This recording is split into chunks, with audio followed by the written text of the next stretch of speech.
নমস্কাৰ বন্ধুসকল welcome to my YouTube channel Assam career job আজি পুনৰ আপোনালোকৰ বাবে বহুত ভাল খবৰ আহি গ'ল অইলত চাকৰি হৈছে 2025 বৰ্ষৰ কাৰণে 1770টাকৈ ভেকেঞ্চি মুকলি কৰিছে গ্ৰেড 3 আৰু গ্ৰেড 4 লেভেলৰ চাকৰি হয়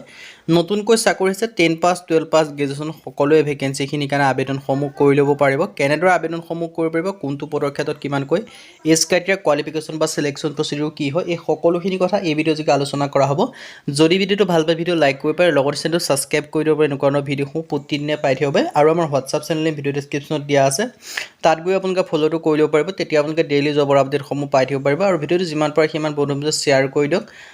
যাতে সকলো বন্ধুৱে ডেইলি জবৰ আপডেটসমূহ পাই থাকিব পাৰে আহক আজি ভিডিঅ'টো আৰম্ভ কৰোঁ ইয়াত আপোনালোকে দেখিব যে অইলত চাকৰি আছে 2025 বৰ্ষৰ কাৰণে 1770টাকৈ ভেকেঞ্চি আহিছে IOCL এপ্ৰেণ্টিছ ৰিক্ৰুটমেণ্ট 2025ৰ কাৰণে আহিছে লাষ্ট ডেট সম্পৰ্কে যে ক'বলৈ যাওঁ 2/6/2025 মানে জুন মাহৰ 2 তাৰিখ পৰ্যন্ত ভেকেঞ্চিখিনিৰ কাৰণে আবেদনসমূহ কৰি ল'ব পাৰিব আৰু এপ্লাইটো অনলাইন যোগে কৰিব পাৰিব 10 পাছৰ কাৰণেও ভেকেঞ্চি আছে 12 পাছৰ কাৰণেও ভেকেঞ্চি আছে লগতে গ্ৰেজুৱেশ্যনৰ কাৰণেও আছে লগতে আপোনালোকৰ কিছুমান যিখিনি টেট কৰা ITI পাছ কৰা তেওঁলোকৰ কাৰণেও ভেকেঞ্চি আছে চ' আপোনালোকে ভিডিঅ'টো শেষলৈকে চালে সকলোখিনি ডিটেইলছ গম পাব কোনটো পদৰ ক্ষেত্ৰত কিমানকৈ এজ ক্ৰাইটেৰিয়া কোৱালিফিকেশ্যন সিলেকশ্যন প্ৰচিডিউৰ কি হয় সকলোখিনি মই আপোনালোকক জনাই আছোঁ চ' আপোনালোকে ভিডিঅ'টো শেষলৈকে চাই থাকিব পোনপ্ৰথমে মই আপোনালোকক জনাই দিব বিচাৰোঁ IOCL এপ্ৰেণ্টিছ ৰিক্ৰুটমেণ্ট আছে 2025ৰ কাৰণে নেম অফ দ্য পোষ্ট এপ্ৰেণ্টিছৰ আছে নাম্বাৰ অফ পোষ্ট আছে 1770 1770টা কেটেগৰী যদি ভেকেঞ্চিখিনিৰ কথা ক'বলৈ যাওঁ টেট এপ্ৰেণ্টিছ এটেণ্ডেণ্ট অপাৰেটৰ কেমিকেল প্লেণ্টৰ কাৰণে আছে আপোনালোকৰ 421টাকৈ ভেকেঞ্চি এটা ভেকেঞ্চি 421 ভেকেঞ্চি আপোনালোকে দেখিবলৈ পাব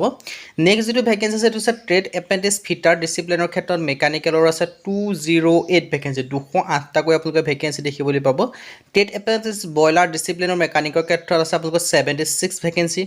টেকনিচিয়ান এপ্ৰেণ্টিছ ডিচিপ্লিনৰ ক্ষেত্ৰত আপোনালোকে দেখিবলৈ পাব কেমিকেলৰ ক্ষেত্ৰত 356টা ভেকেঞ্চি টেকনিচিয়ান এপ্ৰেণ্টিছ ডিচিপ্লিনৰ ক্ষেত্ৰত আপোনালোকে দেখিবলৈ পাব 169টা ভেকেঞ্চি টেকনিচিয়ান এপ্ৰেণ্টিছ ডিচিপ্লিনৰ ক্ষেত্ৰত আপোনালোকে দেখিবলৈ 240 ভেকেঞ্চি আৰু টেকনিকেল আপোনালোকে দেখিব পাইছে আৰু টেকনিকেল এপ্ৰেণ্টিছ ডিচিপ্লিন ইনষ্ট্ৰুমেশ্যনৰ ক্ষেত্ৰত আপোনালোকে 108টা ভেকেঞ্চি দেখিবলৈ পাব ট্ৰেড এপ্ৰেণ্টিছ ছেক্ৰেটেৰিয়েল এছিষ্টেণ্টৰ ক্ষেত্ৰত 69 ভেকেঞ্চি দেখিব ট্ৰেড এপ্ৰেণ্টিছ একাউণ্টেণ্টৰ ক্ষেত্ৰত আপোনালোকে ভেকেঞ্চি দেখিবলৈ পাব 38 আৰু ডাটা এণ্ট্ৰি অপাৰেটৰ ভেকেঞ্চি আছে 53 ভেকেঞ্চি এনেকৈ মানে বহুখিনি কোৱালিফিকেশ্যন যে বেলেগ বেলেগ ধৰণৰ ভেকেঞ্চি আছে চ' আপোনালোকে ভিডিঅ'টো শেষলৈকে চালে কোনটো পদৰ ক্ষেত্ৰত কিমান কোৱালিফিকেশ্যন বিচাৰিছে সেইটোও জনাই আছোঁ চ' ভিডিঅ'টো শেষলৈকে চাব data entry operator skill certificate হোল্ডাৰৰ ক্ষেত্ৰত আছে আপোনালোকৰ 32টা ভেকেঞ্চি মানে 32টা ভেকেঞ্চি আপোনালোকে দেখিবলৈ পাব টোটেল অল আছামৰ ক্ষেত্ৰত 309টা আছে আৰু অল ইণ্ডিয়াৰ ক্ষেত্ৰত 1770টাকৈ ভেকেঞ্চি আপোনালোকে দেখিবলৈ পাব আৰু পিৰিয়ড অফ এপ্ৰেণ্টিছ ট্ৰেইনিঙৰ ক্ষেত্ৰত 12 পৰা 24 মাহ তেওঁলোকে উল্লেখ কৰিছে ইলিজিবিলিটি ক্ৰাইটেৰিয়া কিছুমান দিয়া আছে IOCL এপ্ৰেণ্টিছৰ ক্ষেত্ৰত কি আছে মই সকলোখিনি কথা জনাই আছোঁ পোনপ্ৰথমে আৰু এজ লিমিটৰ ক্ষেত্ৰত এজ লিমিট 18 পৰা 24 বছৰ বয়সলৈকে আবেদন কৰিব পাৰিব লগতে এজ ৰিলেক্সেশ্যনসমূহ লাভ কৰিব পাৰিব যিসমূহ SC SC হয় তেওঁলোকে 5 বছৰকৈ ৰিলেক্সেশ্যনসমূহ লাভ কৰিব পাৰিব OBC MBC ক্ষেত্ৰত 3 বছৰকৈ লাভ কৰিব পাৰিব PWBDৰ ক্ষেত্ৰত 10 বছৰকৈ পাব PW OBC NCLৰ ক্ষেত্ৰত 13 বছৰকৈ পাব PW SC SC ক্ষেত্ৰত 15 বছৰকৈ পাব এনেদৰে আপোনালোকৰ প্ৰতিটো ক্ষেত্ৰত আপোনালোকে এজ ৰিলেক্সেশ্যনসমূহ লাভ কৰিব পাৰিব চ' ইণ্টাৰেষ্টেড আৰু ইলিজিবল হ'লে আপোনালোকে আবেদনসমূহ কৰি ল'ব পাৰিব যিটো ক্ষেত্ৰত আপোনালোকে ইলিজিবল হয় বা ইণ্টাৰেষ্টেড হয় এতিয়া পদখিনিৰ ক্ষেত্ৰত কোনটো ক্ষেত্ৰত কিমানকৈ কোৱালিফিকেশ্যন বিচাৰিছে সকলোখিনি জনাই আছোঁ ট্ৰেড এপ্ৰেণ্টিছ এটেণ্ডেণ্ট অপাৰেটৰ ক্ষেত্ৰত BSc বিচাৰিছে 3 ইয়াৰ যিখন BSc হয় তাৰ পাছ কৰিব লাগিব ইয়াৰ ক্ষেত্ৰত মেথছ ফিজিক্স কেমেষ্ট্ৰি কোনোবা এটা ছাবজেক্ট লাগিব ট্ৰেড এপ্ৰেণ্টিছ ফিটাৰৰ ক্ষেত্ৰত আপোনালোকৰ মেট্ৰিকৰ লগত ITI পাছ কৰিলে পাৰিব আৰু ট্ৰেড এপ্ৰেণ্টিছ বইলাৰৰ ক্ষেত্ৰত 3 বছৰীয়া BSc পাছ কৰিব লাগিব তেতিয়াহে আবেদনসমূহ কৰিব পাৰিব টেকনিচিয়ান এপ্ৰেণ্টিছ ডিচিপ্লিন কেমিকেলৰ ক্ষেত্ৰত 3 বছৰীয়া এখন ডিপ্ল'মা লাগিব কেমিকেল ইঞ্জিনিয়াৰিং বা পলিটেকনিক ইঞ্জিনিয়াৰিং বা কেমিকেল টেকন'লজি বা ৰিফাইনাৰী এণ্ড পেট্ৰকেমিকেল ইঞ্জিনিয়াৰিঙত টেকনিচিয়ান এপ্ৰেণ্টিছ ডিচিপ্লিন মেকানিকৰ ক্ষেত্ৰত 3 ইয়াৰ এখন আকৌ ডিপ্ল'মা প্ৰয়োজন হ'ব চ'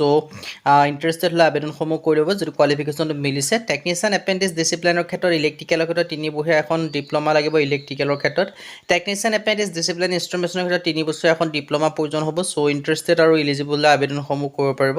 ট্ৰেড এপ্ৰেণ্টিছ ছেক্ৰেটেৰিয়েট এছিষ্টেণ্টৰ ক্ষেত্ৰত 3 বছৰীয়া BA BSc BCom কোনোবা এটা কোৰ্চ কৰিলে হ'ল BA পাছ কৰিব পাৰিব BSc পাছ কৰিব পাৰিব নাইবা BCom যদি পাছ কৰিছে কোনোবা এটা কোৰ্চ পাছ কৰিলে তেতিয়া আবেদনসমূহ কৰি ল'ব পাৰিব চ' বাকী যিকেইটা আছে যে ট্ৰেড এপ্ৰেণ্টিছ একাউণ্টেণ্ট ইয়াৰ ক্ষেত্ৰত BCom পাছ কৰিবলৈ উল্লেখ কৰিছে বাকী প্ৰথম যিটো ক্ষেত্ৰতো আপোনালোকে BA BSc BCom কোনোবা এটা হ'লে পাৰিব কিন্তু ট্ৰেড এপ্ৰেণ্টিছ একাউণ্টেণ্টৰ ক্ষেত্ৰত BCom বিচাৰিছে ট্ৰেড এপ্ৰেণ্টিছ ডাটা এণ্ট্ৰি অপাৰেটৰৰ ক্ষেত্ৰত মিনিমাম 12 পাছ কৰিলে আবেদন কৰিব কোনো ষ্ট্ৰীমৰ কথা নাই আৰ্টছ হওক ছায়েন্স হওক কমাৰ্চ হওক কোনো কথা নাই যদি আপোনালোকে 12 পাছ কৰিছে তেতিয়াও পাৰিব ট্ৰেড এপ্ৰেণ্টিছ ডাটা এণ্ট্ৰি অপাৰেটৰৰ ক্ষেত্ৰত 12 পাছ কৰিব লাগিব লগতে স্কিল হোল্ডাৰ চাৰ্টিফিকেট এখন ডমেষ্টিক ডাটা এণ্ট্ৰি অপাৰেটৰৰ ক্ষেত্ৰত চাৰ্টিফিকেট এখনৰ প্ৰয়োজন হ'ব চ' মানে ইয়াত 10 পাছ 12 পাছ পাছ গ্ৰেজুৱেশ্যন সকলোৰে বাবে ভেকেঞ্চি আছে। চ' ইণ্টাৰেষ্টেড আৰু এলিজিবল আবেদনসমূহ কৰি ল'ব পাৰিব। মই গোটেইখিনি কথা ক'লোৱে। হাউ টু এপ্লাই কথা ইয়াৰ কাৰণে আবেদন কৰিবলৈ আপোনালোকে যিটো অফিচিয়েল ৱেবছাইট হয় সেই অফিচিয়েল ৱেবছাইটত গৈ কৰিব পাৰিব। মই এডভাৰটাইজমেণ্ট আৰু এপ্লাই লিংকটো ভিডিঅ' ডেছক্ৰিপশ্যনতে দিয়া থাকিব। তাত যাব, গৈ পেলাই আপোনালোকে আবেদনসমূহ কৰি ল'ব পাৰিব। আবেদনসমূহ আৰম্ভ হৈছে আপোনালোকৰ 3 মে' তাৰিখৰ, লাষ্ট ডেট হৈছে 2 জুন। তাৰ আগতে আবেদনসমূহ কৰি ল'ব লাগিব। আজি ভিডিঅ' যদি